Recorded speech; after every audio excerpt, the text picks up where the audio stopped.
season at work. Grace, we're live. Do you realize how awesome I am? Like, have you thought about that lately? I mean, I do make a note to think about that every morning around lunchtime. And then yeah, keep going. And then again before I go to bed. What do you eat at lunch when you're thinking of that? Sometimes like some rice, like a little stir fry. Sometimes a salad. It's good. Sometimes a little pita. Mm-hmm. Yeah. How about you? Nonetheless, you think of how awesome. I think how awesome I am all the time also. That's good. We're thinking about the same things. Hey, what's your favorite? Do you listen to music, Christmas music around the holiday season? Yeah, I mean, I don't mind it. It doesn't make my eyeballs bloody. Well, that's good. Yeah. Do you have a favorite song? A favorite Christmas song? Yeah. You can't put me on the spot like this. Sure I can. You do it to me all the time.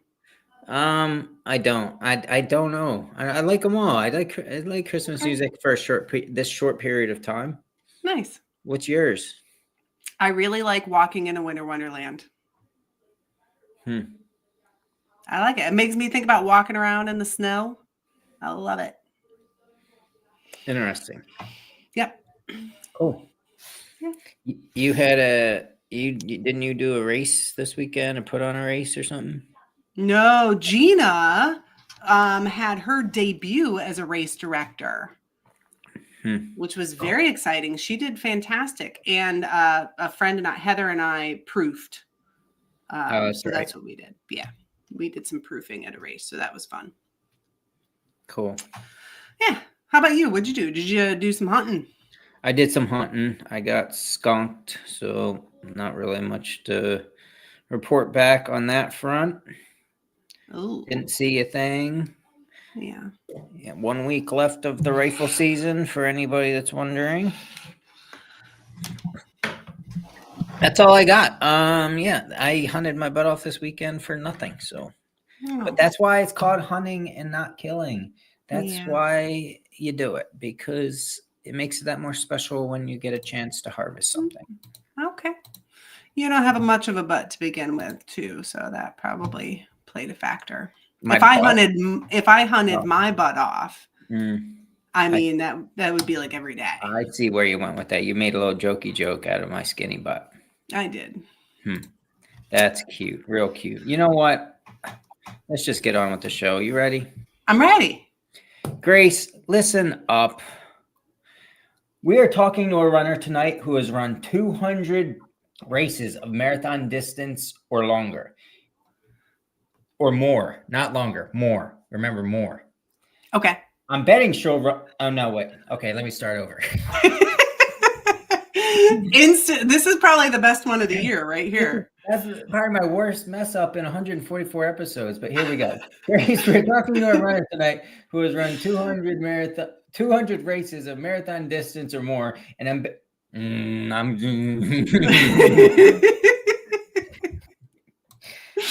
You can do it. I believe in you. Well, it got messed up because I had to change a thing. Okay. Okay. Take a breath.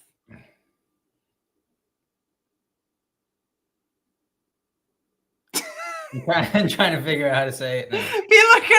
People are gonna think that their podcast player is broken. It's not broken. My brain hurts. I know, it's okay. You can do this. All right. Grace, we're talking to a runner tonight who has run 200 races of marathon distance plus, and I'm betting she'll run more. Let's figure out how she's done it on episode 144. I'm Eric, Idiot Runner Kosek. And I'm Grace, Hot Pants Langheim. Eric is all business in the front of the pack, and I am all about the party in the back. That's right, business up front and party in the back. Together, we are the Running Mullet. And we are going to talk about every aspect of running, the podium to the DNF and everything in between. If you are a runner, this show is for you. Now sit back, get out your foam roller, and enjoy the party.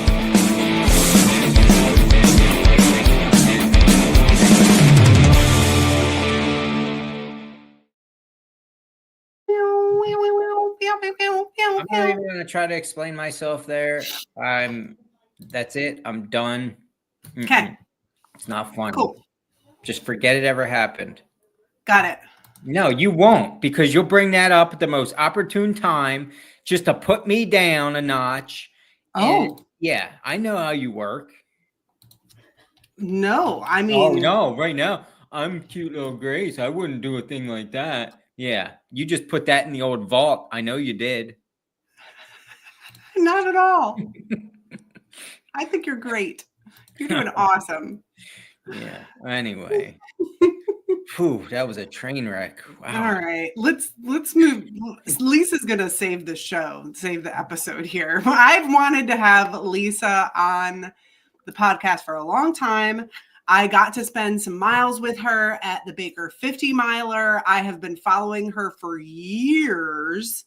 I think first got to meet her in person at Funt. And I just like one of my favorite people to follow. I'll have to make a list one day, but she's probably going to be in the top 3 along with Adam Cole. Like there's certain people who just do so much stuff all the time that it's really fun to watch all of their stuff that they do. So Lisa just hit her 200th race of a marathon distance or longer. So we thought that would be a good time to have her on. Yeah, and call her by her official documented name, Lisa Runsalot. Lisa Runsalot. Hey guys. Hi, Lisa. Hi, Lisa. How are Thanks you for guys? coming on. Wow. You're welcome. So, right. Grace has so many questions. I have so many questions. What was the last race you did? They got you to didn't you just cross the 200 mark? I did it like 2 weekends ago. I did a 6-hour race in North Carolina. Nice. How'd it go? It was good. It was 2 miles. It was around a lake on a nice trail, and raised money for a good cause. And for me, it went well. I ended up with I had 32 miles, so I ended up being the women's winner. Although I'm going to say there was only 12 people in the race total in the 6-hour. It was part of a 24-hour and a 12-hour, so I didn't have that many people to compete against, I guess. But it was just a lot of fun. It had all the things I love about ultra running. I met nice people. The trails were great. It was a beautiful day. And it was just lots of stuff to eat and drink and just all the good things. What's the name of the race? It was called, oh boy, now I'm not going to forget. Oakwood 24. Oakwood 24 hour. Yeah. Nice. Yeah. So they had 12 hours, 24 and 6. Nice. That's a So good technically I slacked. well, but it was shout fun. out to them while we can. So now take us way back in time, and there's a lot to talk about after 200 races. So how long have you been running? When did this whole thing start? So I started running probably in the fall of 1998. I used to walk and I got bored walking. I also have asthma. So when I would run, I would wheeze. And so I never really loved running because of that reason. But I kind of got bored walking and I decided, well, maybe now I have an inhaler, I'll be able to run. And so I decided to give it a shot, and I made it about 20 seconds before I had to stop and walk. But I just gradually, built myself up. And before you know, it was like a half hour nonstop. Then it was like an hour nonstop. And then we kind of left it in an hour for a very long time. And I never actually ran a race until after I had my son in 2002. I decided I had to do something else besides be home and be at work. And so I started running again, and I decided to run a 5K. It was part of the Baltimore Marathon. And I had a great time. I mean, it was so much fun. I didn't even know that it was 3.1 miles. That's the sad part. I thought it was like 2.7 or something. I don't know. I didn't know anything at that time, but I decided to go and run the race. And I knew nothing at all about running and what to wear. I had on sweatpants and like a thermal undershirt. And I had no clue. So yes, I was the only one dressed in all those sweat clothes because I didn't know any better, but I met a lot of really nice people, and they were very encouraging when they found out it was my first 5K, and they gave me all kinds of tips. And they said, hey, if you did this, you should do the Towson Turkey Trot. So I said, okay, because that was like a month later. And so I ended up running the race, and it was a lot of fun. I had a really good time. I looked at my finish time and I was like, why was I so slow? And then I figured out that it wasn't 2 miles. It was actually 3.1. So I was like, all right, well, that's better. But it was really nice. It was fun. And I learned a lot about what I was supposed to do. And so I showed up at the Towson Turkey Trot and ran another 5K and had the right clothing on. And it was a better experience. And it was still fun. Nice. Yeah. And then just went 5Ks to 5Ks. And then I ended up doing signing up for the Cherry Blossom, the 10 miler. And so I knew some people that were doing it a few years before, and they were like, oh, you should come run. And I was like, but I'll never run 10 miles. That's what was my actual answer. And so I ended up signing up for the Cherry Blossom. And also at this time, I did all my running on the treadmill. My son was a baby. So like I would do it at night. And I basically trained on the treadmill and went and ran the Cherry Blossom and had a lot of fun. And had a good, actually had a pretty decent pace and all. And on that high, I put my name in for the New York City Marathon for the lottery. Never really expected to get picked, but this was back in 2003. So this was when you still had to dial up on the internet. Now I know I'm dating myself. But I remember June 12th of that year, the lottery results came out. So I got out of bed. I'm dialing up on the internet at midnight, pull up my name, and it says accepted. And I was like, holy crap, I have to figure out how to get from 10 miles to 26.2. Wow. And I woke my husband up. I'm like, hey, guess where we're going to be on November 2nd? And he's like, where? And I said, I got into the New York City Marathon. He's like, that's great. He goes back to sleep. And meanwhile, I'm like laying there. How am I going to do this? Yeah. But I did it. And I also had a great time during that. And I was like, when many people are like, I'll never do this again. It's a one and done. And I said, I'm definitely doing this again. That was a lot of fun. And it just kind of took off from there. So that was your first one of the 200? That was my first one. Yep. And I grew up in New York, so that was kind of, special.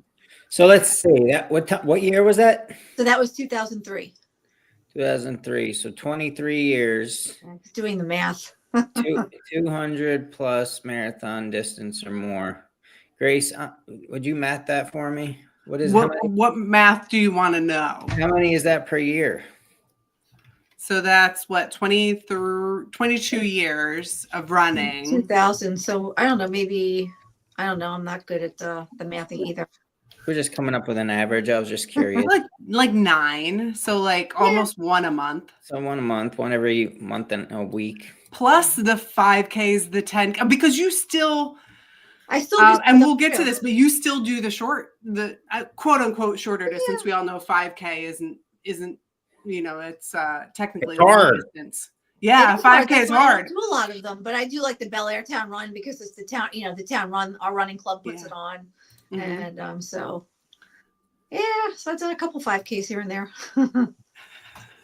So, what about your first ultra? How did that go down? So the first ultra, so I went after I started doing the marathons, and I ended up signing up for the Chicago Marathon. I qualified for Boston, did Boston, and then I ended up having I did one in Maryland, and I started having marathons in all different states. And I saw people with the 50 States Marathon Club shirts on. I was like, ooh, that seems crazy, and it seems almost undoable. So I have to try and do this. So I had decided to run a marathon in all the states. And one of the last ones I did was one in Delaware. And it was a couple of loops around Cape Henlopen State Park, which is very pretty. And it actually had a trail section. Like we went off the pavement into the woods, and I absolutely loved it. It was like my favorite part of the whole loop. And every time I went around, I was like, well, I can't wait to get back in the woods. And so after I ran that marathon, and then the next one after that was my 50th state. And I said, well, I have to try some trail running. So I signed up for. Wait, when did you finish your 50? So the 50 states I finished December of 2012. Wow. Yeah. That's but I awesome. did a lot the last year because I really wanted to finish in Hawaii. So I think it ended up being like 19 or 20 in the last year, something crazy. So, yeah. I started out with 1 or 2 a year, 1 or 2 a year. And then I run too many miles and I get injured. So then I kind of figured if I do them a month apart, like 3 or 4 months in a row, and I don't do a lot of long runs in between, I won't get injured. And it's worked out really well. Okay. Yeah. Just constantly So, do marathons and you're fine. So yeah, so my goal is, so my plan is I use one race to train for the next race. Okay. But so I ended up finding this race in New Jersey by the New Jersey Trail Series. It was, they either had a marathon or a 50K, and there was a couple loops in a park up there. And I went and I did that, and it was great. And that was also really, really fun. That was my first real trail race. And so I did the marathon, and I knew also nothing really about trails. It hadn't snowed in Maryland, but it snowed in New Jersey, and there were a lot of icy parts. I had no idea. They were talking about people putting screws in their shoes. I had no clue what they were talking about, but now I know what that is. Yeah. So it was like 4 loops, and I think I fell like 3 times, then 2 times, then 1 time. And the last loop, I finally made it through. It was muddy at that point, but I managed to not fall. But I had a great time, and I was like, well, I got to do that again. And I put my, I came home and I found the Hat Run, which was the local 50K. And I went to sign up for it, and it was a wait list. And then I kind of like forgot about it. And I did some more road marathons. And then I get this email like 2 weeks before, hey, we have a spot for you. Do you want to run? And I said, sure, why not? So then I did the Hat Run, and that got me hooked. Wow. How many? You've probably done the Hat Run quite a few times. It's a popular one in Maryland. I think probably about 8 or 9 times. Wow. Yeah. So right now, and it probably has changed, but what's your favorite format or race distance? If I had to pick a favorite distance, I kind of would say probably 50K or like 6 hours, because you can go and run it and then you're not wiped out for like weeks after. Right. Because like if you do longer, like I find if I do like 50 miles or 100 miles or longer, it just takes forever. My legs will be good after a week, but I will be so tired. I will be falling asleep at 7 o'clock on the couch for like a month. So it just kind of messes up the ability to do other things when I'm just tired and wiped out. So I think probably 50K is nice. You get a nice, it's a good sized run. You get to see a lot of good stuff, and then you recover faster. And it's also kind of nicer for traveling too, because I can function the next day and get home if I need to get home. Wow. Okay, so you get into ultras like 2012, 2013, right around there? 2013 was my first one. Yep. Okay, so you've been doing ultras for 12 years now. Yes. That's a whole lot of ultra running, and you're probably one of the only people I know who just does every single format and every single distance, and you don't really it doesn't seem like you go in and out of any season of anything. You're doing 50Ks and 50 milers and then a 5K, and you're doing a really big road race and then a really small fat ass. Like you just do anything that pops up. I like the variety though. I like doing different things. I think timed races are fun. You get to know all the people, it feels like it's just a lot more, everybody's like closer, you get to know one another. And then, at a certain point it's over. And then if I've gone all out at time races. And then one year I did a 24-hour, and I said, you know what? It was a month. It was between 2 longer races I was going to do. And I said, all right, I'm going to run and I'm going to sleep overnight. And I did. I ran till I was in my car sleeping at like 11 o'clock. And then I got up the next morning and they were like, hey, there's pancakes and bacon. And I had to go to the bathroom. That's what woke me up. And so I went over to the aid station. I was like, well, if I'm going to go to the aid station and get pancakes and bacon, I might as well just walk till the race is over. So yeah, so that year I ended up sleeping. I didn't get big miles, but I had a good time. So, yeah. But it's fun. I like all the different things. It's kind of all fun. And it keeps it from not getting boring. That's great. Now, Chris Young, he asked in the chat, what kind of mileage do you get per week? Do you track your weekly mileage? I track it in my watch, actually. Yeah. And then, and I will write stuff down in a notebook. So, but I don't really tally it up. I use the watch to tell me how many miles, the watch will track it. But I generally probably average about maybe 30 miles a week. So I don't do big miles during the week. I do some cross training too. I always have a day off. I do some weights, and but most of my races, I use one to like train for the next. So like I did a 6-hour race in Missouri in October, and that was training for the Harrisburg Marathon, which I was doing in November. And then I kind of at the last minute decided to do that 6-hour race. That was in North Carolina because I had the day off on Friday, and I was like, I can make a road trip. So yeah, so it's kind of a last minute decision, but so I just keep it, different. I like doing different stuff. Wow. That's wild. Do you have a favorite race that you've done? Do you have a couple of standouts? Yes. So the one that I really look forward to every year is the one I've probably done the most times. And it is called 3 Days at the Fair. Yeah. In New Jersey. And you guys may have heard of it. It's everything they have 6 days, 3 days, 2 days, 24 hours, 12 hours, everything down to you can do a marathon. And so I did that race for the first time in 2014. I decided I had done one 12-hour race before, like the year before.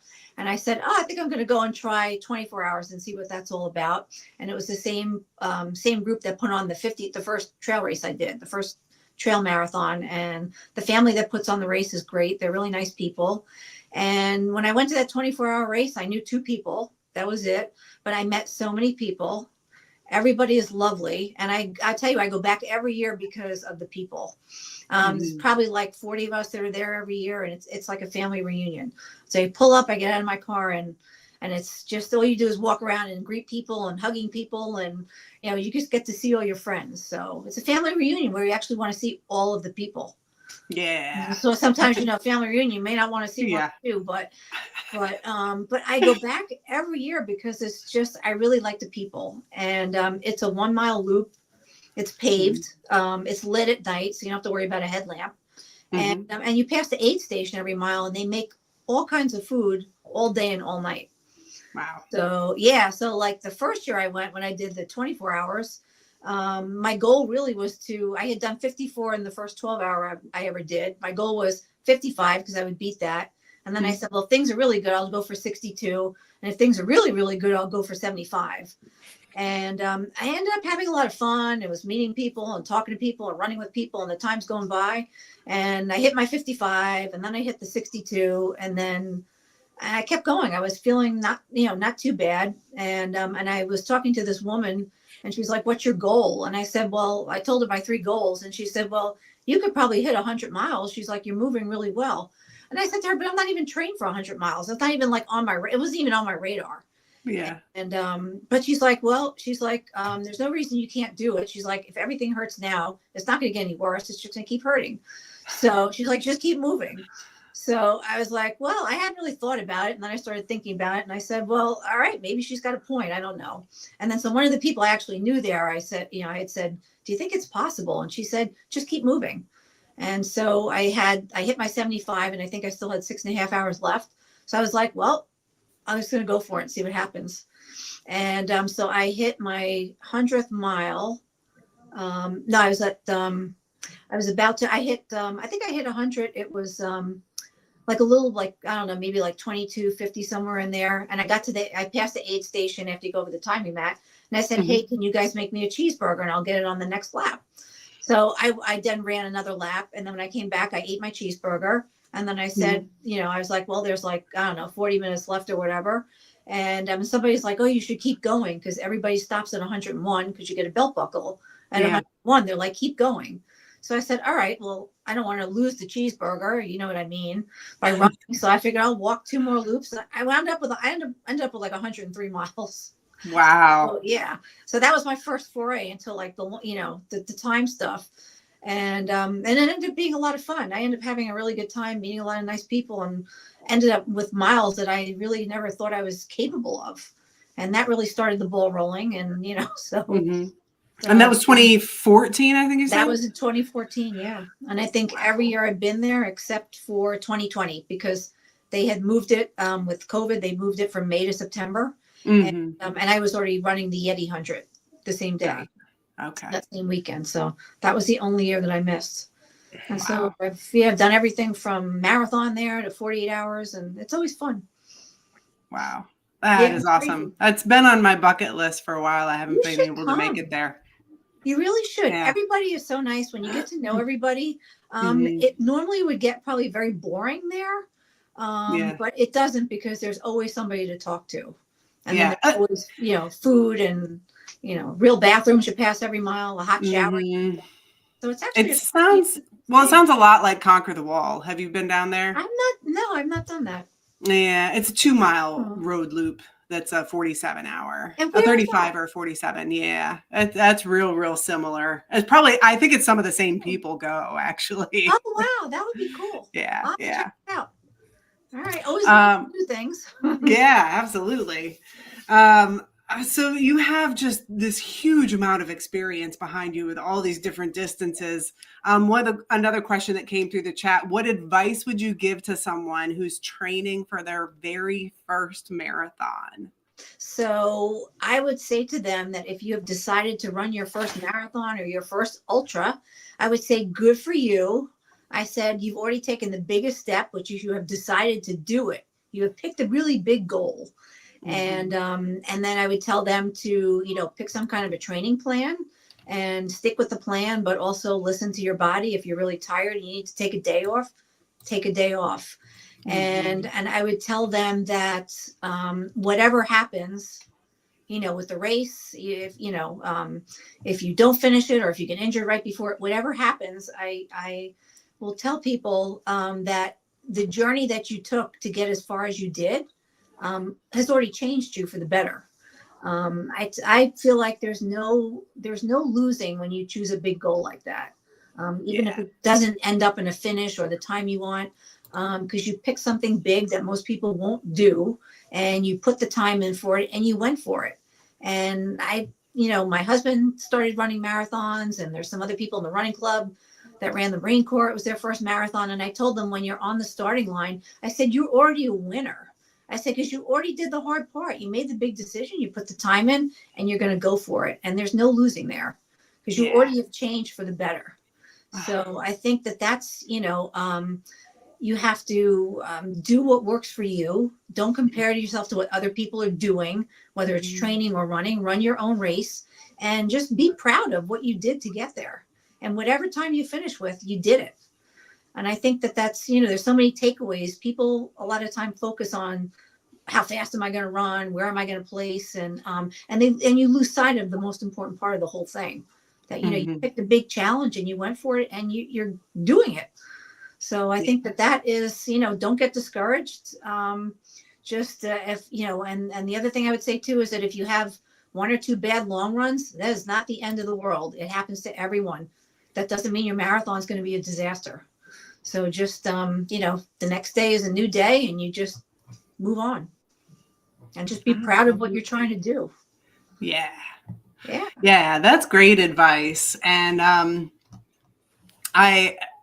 so I want to ask a similar question. And I hope you don't mind this. I think in running, we don't really care if people know how old we are because it's so easy to look each other up.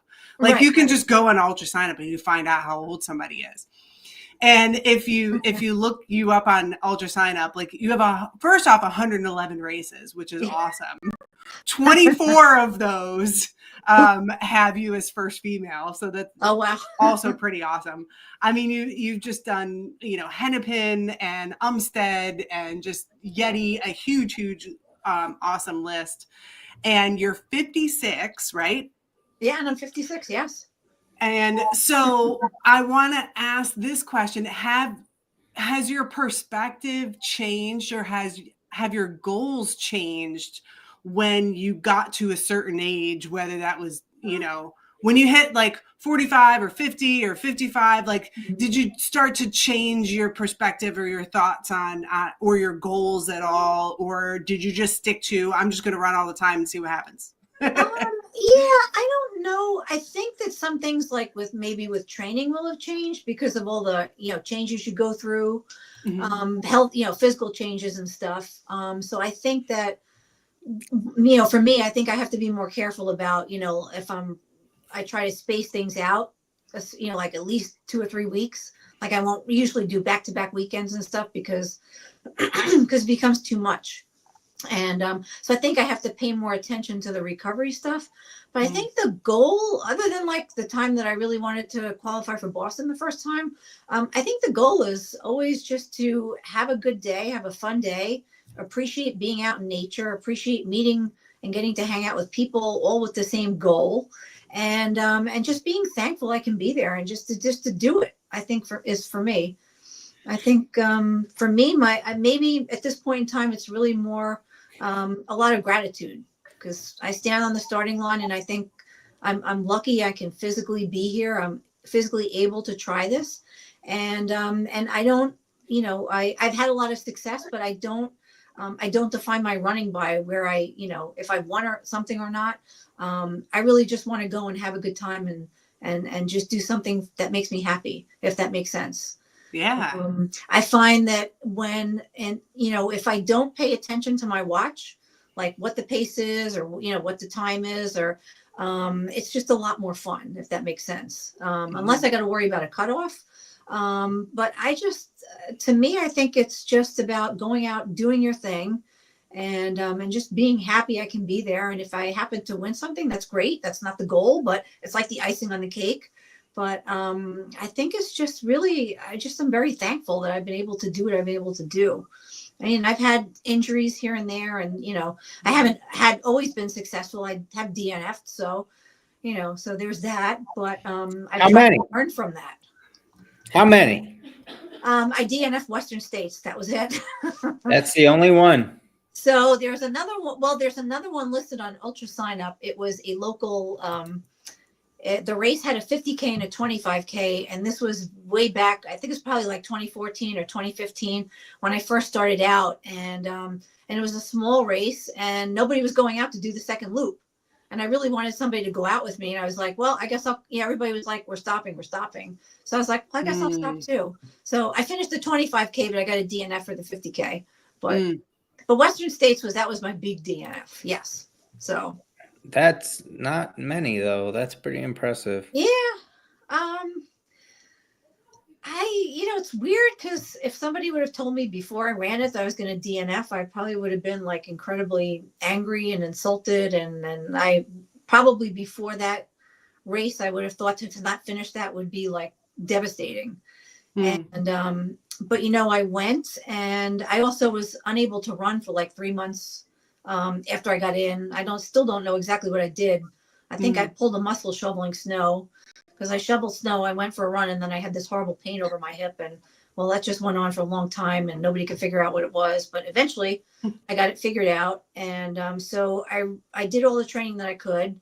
I did like uphill walking on the treadmill and the Stairmaster, and did strength training and trained for the heat and all that. Tried to do whatever I could do to get there. And then when I was finally able to start running, which was in April, I had signed up for my 3 days at the fair race that year was 12 hours. So I figured, well, I'll go and I'll just walk for 12 hours, see how it goes. I was very worried that I lost my endurance. And I actually went and I had a good run. And I was able to actually get a lot of miles in, and I felt good. And I was really happy about that. And then I went to the training camp, and, you do like 71 miles over 3 days. And that went well. And I was like, all right, well, I've got a chance of getting this thing done. And so I did what I could do, and I went, and I felt good about it. And but then I ended up going down a hill. There were a lot of rocks, and I slid out on the rocks. I ended up tumbling, and I was able to get up. And it was pretty early on. It was like maybe mile 12, somewhere in there. And I could run, but something was off. And as I was running, I was leaning further and further forward. And I couldn't balance. I couldn't stand up at all. I wasn't really leaning to a side. I was just kind of stuck hunched over. And so I got to a point where I couldn't run anymore. And then I was having a lot of trouble going up and down hills because I couldn't lean back going down, to balance myself. And so then I was going down another hill. It was a short, steep downhill, but I couldn't lean back, and I ended up falling again. But I was able to get my hands out in front of me because my face went into a rock. And I was like, well, this is not good. This is not good. But I didn't, so I had some blood on my hand, but then I'm looking at my cell phone. Did I, first thing I'm thinking is I hope I didn't knock any teeth out because that's going to be really expensive. And I was like, okay, what did I do? And so it was just like a little scrape. And, but I ended up getting into the aid station, I missed the cutoff by like 2 minutes, but I couldn't really run anymore anyway. But, but anyway, I got to the aid station and there were 2 girls that were out running on this section of trail. And I still don't know why they were out there because it was such a remote spot, but they actually went and they told the aid station that I was coming in, and because they were like, are you okay? You know, and I'm like, well, I can't stand up straight. Other than that, I guess I'm okay. And so they told the aid station that, that I was going to be coming in, and I got to the aid station and they actually clapped for me for whatever reason. I guess because I made it into the aid station, and I don't know. So it was like disappointing, but it was, but honestly, it was the whole situation of getting to be there, getting in, the whole, the training camp and the day you pick up your packet. The whole thing was so exciting that, and, I pretty much got to see most of the course except for maybe like 5 miles of it. So I feel like I still saw most of it. And everybody was so nice, and the race is done so well that I was sitting there and I was like, I'm kind of disappointed, but I'm just really grateful. And then, so that is the lesson that I took from that, is that, I spent years trying to get in, and then I got in and I gave it my best shot, and I couldn't do more than that. And I was actually very satisfied and grateful for the whole thing. So I think that was a good lesson for me, that, I didn't finish, but, it was not the end that I might've thought it was going to be. It was just, I learned from this, and then I just moved on.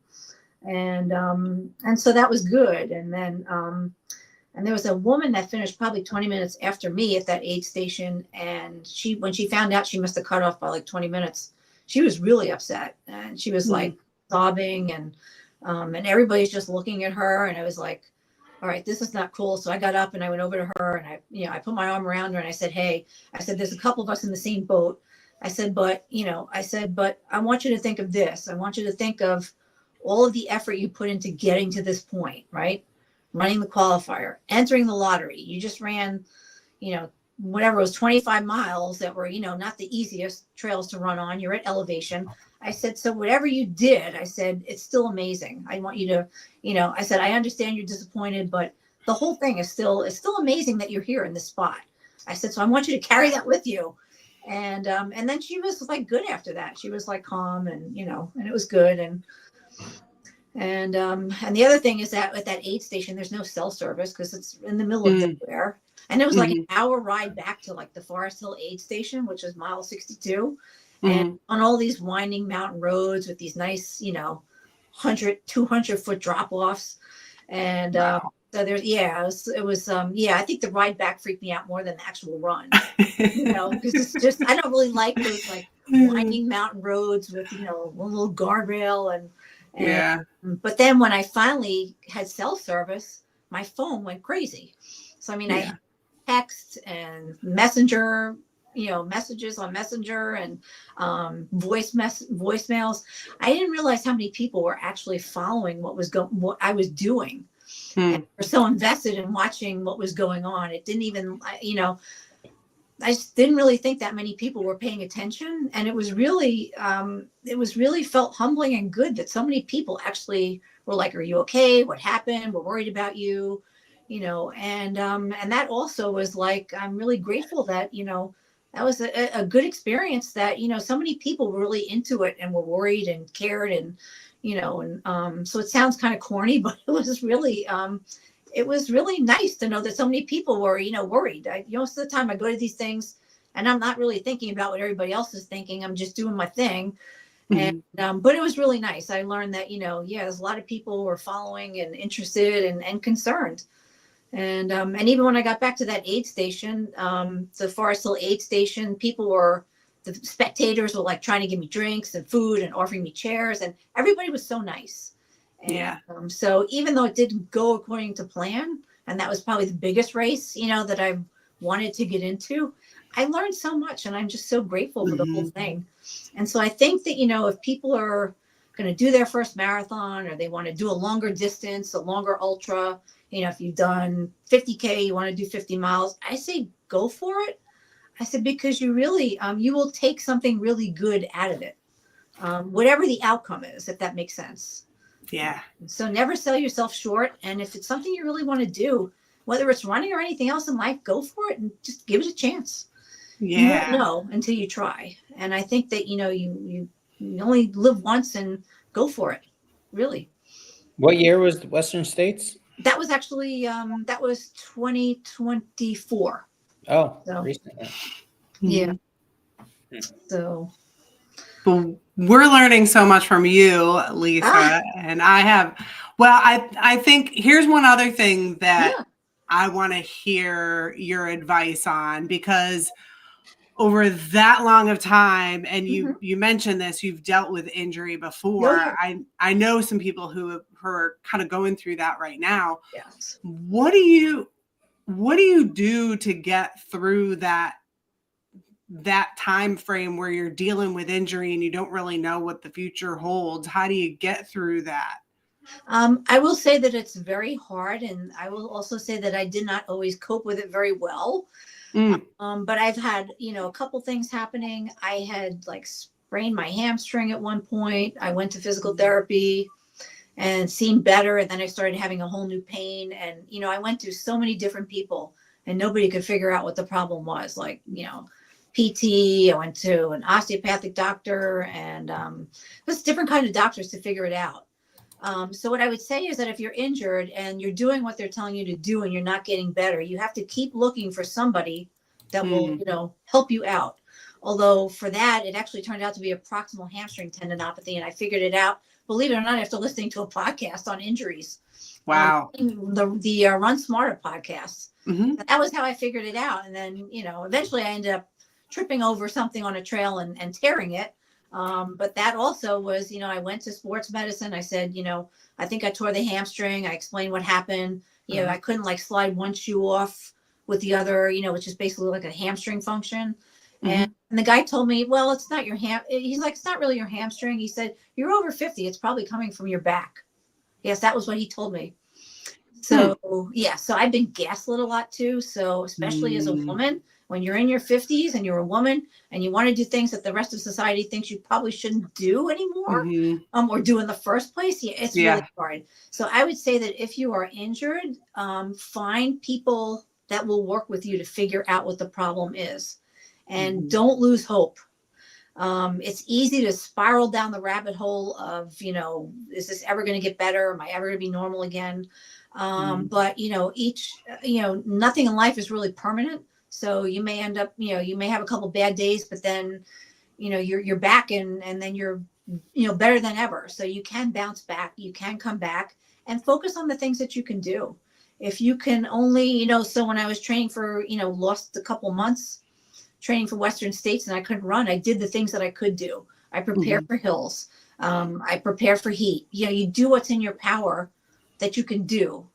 And, but it is hard. And then, if you get really disgusted, you can since I'm older and I do a lot of writing rather than typing, take out a piece of paper and write down everything that's ticking you off and everything you're mad at, get it all out, and then just tear it up or shred it or whatever. And, and it's like you took a mental dump, but, nobody had to listen to you and listen to you complain. So I would say, it's really hard. I get it. It sucks when you're injured. It really does. But don't give up. If you go to 5 people and they can't figure it out, find a 6th person. Do the things that you can do and realize that none of it's, in all likelihood, none of this is going to be permanent. Just you will get back. So don't give up. That's great. Have to miss a race or two. Just, go back and try it again the next year. It's really is not the end of the world. Yeah. And be thankful for what you can do, really. That's great advice. I think that's something that I'm probably going to bookmark this episode for that one, because we all go through it eventually, right? Yeah.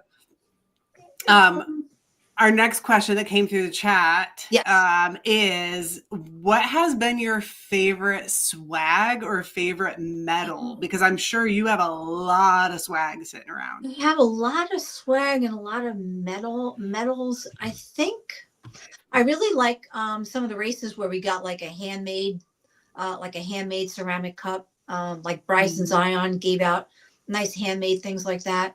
But as far as other things, I like blankets and I love hoodies. I think I got my hat run. I got my hat run hoodie on. I pretty much live in the hoodies. So for me, that's like my favorite thing because I pretty much wear them all the time. Mm-hmm. And the summertime too, I get cold in the air conditioning. So you'll always see me with a jacket or hoodie from a race, carrying something. So I've gotten a lot of wild things. I've gotten pajamas and I got a bathrobe and tons of towels and mugs and stuff. But I think the things that I wear, or, you know, like the blankets and stuff, those are my favorite things to get. I like those. Nice. Yeah. All right. How about I want to go in this direction. See if you can think of something, either something ridiculous that you've done or that has happened to you. Tell us like your most fun or funny story from a race. The most funny story. Oh, yeah, I got a good one. So Baker 50 miler. The second year I did it, it was the year, I don't know if you were, so it would have been like, yeah, it would have been like 3 years ago. So I don't know if you'd done that one, the year where it rained a ton and everything was underwater. No. Oh, yeah. Like it didn't rain that much while we were in it, but it rained the day before. But it rained before. So yes. I was in it. That was my first year. Yeah. Yeah. So like everything that was supposed to be like, you know, maybe your feet will get wet. It's like you're up to your waist. I was soaked. Yeah. So yes. So that race, I guess I was running with, I guess, a group of about 5 people, and we got to a road section and we were going to be, I want to say it's maybe like 38, 39 miles in. And it was a road section, and there were these people that were drinking in their driveway, and the houses had really long driveways. And these 2 guys that were up in front, they were like, "Hey, you have some beer for us?" So these people come running down the driveway with the cooler, and they start handing everybody a beer. And I was like, I know, you know, I have like not good tolerance to start with. So I was like, well, I would like some of the beer, but I don't want to waste it. I don't want to drink the whole thing. So they're like, don't worry about it. Drink what you want. We'll finish it. Well, I end up having, you know, a good half of the beer. And I felt fine, you know, but as time went on and we got to that final stretch that was like kind of like a rail trail, I was getting loopier and loopier, like more and more tired. I was eating everything I had. It was totally went to my head. And, but I got to the end. And when I got to the end, I remember asking the timers if I shared an Airbnb with another woman. And I remember asking them if she had finished. And they were like, you know, I said, you know, did she finish? And they're like, no, but she did check into the last aid station. So, you know, she'll be here eventually. Well, in the time it took me to walk from the timing table, like across the big field where all the food was, that item left my brain. So I get to the food where the food was, and I see this woman sitting down who looked like my roommate, right? And I'm like, so her name was Michelle. So I said, oh, Michelle. I'm like, and she had ice on her shoulder. I'm like, what happened to your shoulder? And she's like, oh, it's just, you know, I'm like, did you fall? And she's like, no, it's just a chronic thing, whatever, you know, it's just bothering me. And so I start talking to her, and I'm calling her the wrong name, and she doesn't correct me. And I know her because we ran together the year before. We shared a lot of time. So she was familiar to me, right? But in the time it took me to walk across the field, I totally forgot that I asked and was told that my friend hadn't finished. Yeah. So anyway, so I'm talking to this other woman, and then we both start getting cold, and she's like, "Oh, where's the shower?" And I said, "Well, we have the shower at the Airbnb." And she's still not correcting me, right? And now the volunteers start calling her the wrong name, and she's not correcting them either. So we had an Airbnb that was like literally a block walk from where that race ended. So I'm like, well, let's go back to the Airbnb, and you can get in the shower first since you're cold. So she comes back to the Airbnb with me. And she gets in the shower. I mean, this is a story for all stories, because she gets in the shower, right? Yeah. So while she's in the shower, I'm like sprawled out on the floor because I'm just beat. And I hear the door to the house open. And my first thought is, holy crap, who is that? You know, so I go running down the stairs as best I can. And I see that it's my actual roommate. And she looks at me and she goes, who's in the shower? And I said, I thought it was you. And then it dawned on me what I did. I brought the wrong person back. So we go upstairs, and the other girl comes out of the shower, and she's wrapped in towels because she has no clothes with her, right? Yeah. So we're like, do you have stuff in your car? You know, so anyway, we go back, my roommate and I go back, we find her car. You know, we're doing like, you know, hitting the alarm button to see which one goes off. So we get her stuff out of the car, and we bring it back, and she gets dressed. We all clean up, and we turned out we had 3 beds in the Airbnb, and she had like a really long drive, and she was almost, if not more, out of it than I was. So we're like, you have to stay with us tonight. So she did. So we ended up, the 3 of us stayed in the house, and we had a great time. And we're like just talking and talking. All of a sudden, everybody's yawning, and we're like, oh yeah, it's because it's like 1 o'clock in the morning, and we've been up since like 3 or whatever, Yeah. And so we ended up having a great time. But I actually had a half a beer at, when I was already tired and dehydrated, low on calories, it went right to my head. And I brought the wrong roommate back to my Airbnb. That would be my winning story. Yeah. It's a good I don't story. think anything will ever top that. That's ultra brain. Yeah. Yes, it is ultra brain. Mm-hmm. Like when you're running and you ask somebody 10 times, what was your name again? Yeah. Oh yeah. I don't remember half. Yeah. I've shared like entire life stories with other people, and oh yeah. Well, that's the other beauty. I don't know what they look like when you do these races, right? I've gone to a lot of races. I haven't known people that were there, and then you just start talking to people, and I've hit off with so many people that we spent the whole race together talking. We know each other's life stories, and then we're still friends to this day, which is really kind of cool. That's great. No, it is cool. Yeah, it's cool. You think most of the time in life when you meet people, you're like dressed nicely, you're not sweaty or muddy, you smell nice, your hair is nice. And then you're like out running these races and we all look like hell, we smell, right? But yet who cares? We're like, talk about anything, right? Like we're all in this together. Yeah. Yeah. So what's next? What's up on your schedule? So I'm going to do a 50K in Tennessee this weekend, and then that'll be it for the year. Okay. And that will, so I had finished a marathon in all the states, and now I have single digits to go to finish a second round in the states, but I'm trying to do mostly ultras the second time. So this is going to give me my second round for Tennessee. And then I'll be taking time off until the end of the year. Okay. Yeah. Time off being 2 weeks. You're going to take 2 weeks off. So I will, if I really feel like running, I will run. If I feel like doing nothing, I won't do anything. So it's just like whatever I feel like doing. That's my plan. Yeah. Do you have fun plans for 2026? Yes, actually. So I'm knocking off 2 more states in the spring with 50Ks. And then I actually am going to take it up a crazy notch for 2026. I was following the Cowboy race, which is the 200-mile race in Nebraska. It's on my bucket list. Yeah. Point to point. Yes. So the registration opened and I was following it every day. I'm looking at the numbers, right? And so on Thanksgiving, I see there's 2 spots left. And I said to myself, well, girl, you got to shit or get off the pot. You got to make a decision, right? So I said to my husband, should I do it or not? He's like, just do it. You want to do it. So I signed up for the Cowboy 200. Yes. So I am going to go, hopefully get my 200 miles across the state of Nebraska. Nice. So so that'll be my big next crazy challenge. Oh, that'll be fun. And and I already have a very different attitude about this than I had with, Western states. I was like, I got to figure out how to finish. And, and this one, I'm like, I'm going to go give it my best shot. And, it is what it is. I'm going to go for it. Yeah. See Nebraska. Yep. I'm going to see Nebraska. Apparently it all looks the same. Yeah. But I don't know. I'll find out for sure. You got to test it. Test that theory. Yeah. Well, so the 3 days at the fair race, I've done 48 hours twice. Mm-hmm. And the most I ever got in a year in one of those was 165. So I figure if I can do that on a couple of hours of sleep the first night, hopefully, I'll just move slower and eat more and drink more and sleep and, more, and it'll all work out. That's my plan. Yeah, so, I think so. Yeah. So that'll be a whole other adventure. Fun. All right, Grace, time to wrap it up. Yep. Eric starts getting tired because he wakes up at like 1:30 in the morning to start running. He's not tired. He's just crazy like that. And then he's an old man. He has to go to bed early. Angry. His rhymes. Oh, wow. Now that's one thing. The only time you see me up early to run really is for a race. Because otherwise I usually run like in the afternoon. I'm not nice. I'm not disciplined enough to get up at like 5 a.m. or 6 a.m., 1 a.m. Yeah, it's crazy. My bed is way too cozy. So, Lisa, thank you so much for being on the show. Thank you for having me. It's been a lot of fun. Yeah, I've been waiting for the right time to have you on, and I think this was it. And you got to inspire everybody.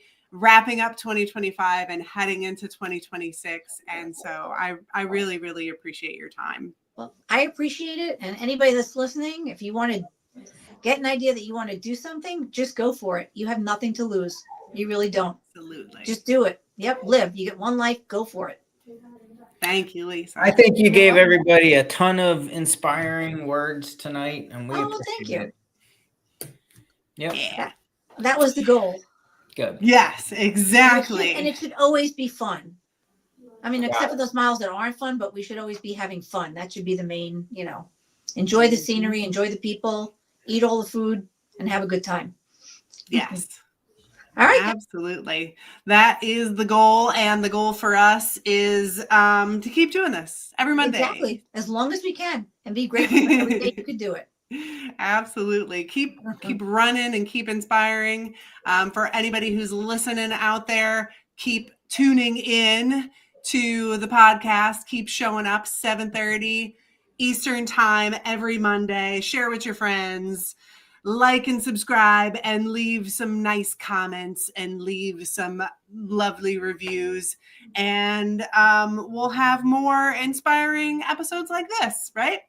Yeah, hopefully. Well, you guys are inspiring. So there you go, right? Thanks, Lisa. You're welcome. All right, guys. Well, have a good night. Thanks. Take us out, Grace. Just take us out. End the show, Grace. All right. We're ending it. Thanks, but you have to understand, you're on like my favorite topic, so I could probably talk for like another 3 hours. So it's easy. I'm talking, I won't shut up. We're gonna have you back on. That's what we need to do. Have me back on when I survive the Cowboy 200. Yes. Yes. Absolutely. Thanks everybody for tuning in. Thank you, Lisa. Thanks, Eric. Thank you. Talk Eric. to you. Nice to meet you. See everybody next week. Bye. Bye.